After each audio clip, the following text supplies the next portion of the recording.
मी doctor Ahmad Qadri हॉस्पिटलमध्ये consultant gynaecologist आणि sonologist आहे। इथे सगळे प्रकारचे स्त्री रोग निदान होतात। जिल्हा नियोजन समितीच्या बैठकीत यावेळी निमंत्रक म्हणून नव्या 10 सदस्यांची उपस्थिती होती। त्यामध्ये शिवसेनेचे जिल्हा प्रमुख मनीष काळजे यांचा सहभाग होता। जिल्हा नियोजन समितीची पहिलीच बैठक आणि त्यामध्ये काळजे अतिशय अभ्यासपूर्ण विषय मांडले। आपले विषय मांडताना त्यांनी संपूर्ण सभागृहाचं लक्ष वेधून घेतलं। काळजे यांनी सोलापूर शहरातील रमाई आवास योजनेअंतर्गत देण्यात आलेली मंजुरी 4665 इतकी असून लाभार्थ्यांना लाभ दिला जात नाही। अनेक वर्षापासून प्रकरण प्रलंबित आहेत। अधिकारी कागदपत्रांसाठी अडवणूक करतात। संपूर्ण महापुरुषांच्या जयंतीनिमित्त काढण्यात येणाऱ्या मिरवणुका व त्यांना देण्यात येणारा वेळ समान आहे, म्हणजे रात्री 12 पर्यंतचा असावा, अशा विविध मागण्या त्यांनी यावेळी केल्या। सामाजिक विषय असा आहे की सर्व आमदार महोदय आणि सगळ्यांकडून सोलापूर शहरामध्ये सर्वच महापुरुषांच्या जयंत्या उत्सव हे मोठ्या प्रमाणात साजरे होतात आणि त्यासाठी अनेक महापुरुषांच्या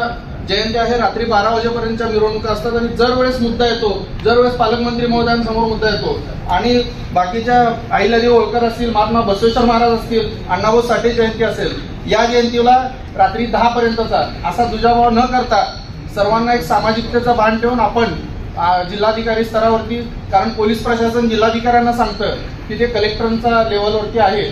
शहरामध्ये रमाई आवास योजनेअंतर्गत देण्यात आलेल्या मंजुऱ्या जवळपास 4000-4500 पेक्षा जास्त आहे, परंतु एवढे लाभार्थी असताना त्यांना हे प्रकरण अनेक वर्षापासून प्रलंबित आहे। ते प्रकरण का प्रलंबित आहे याचा देखील उत्तर आपल्या अधिकाऱ्यांकडून मिळावं आणि धर्मादाय दवाखान्यांना दर्शनी भागामध्ये जे आपल्या 10% बेड राखीव असतात, यामध्ये कोणत्याही दवाखान्यामध्ये माझा आरोप आहे की त्या दवाखान्यामध्ये राखीव बेड हे सांगितले जात नाहीत आणि तिथे दिले जात नाहीत। ह्या देखील त्या महत्त्वाच्या बैठकीत घ्यावा।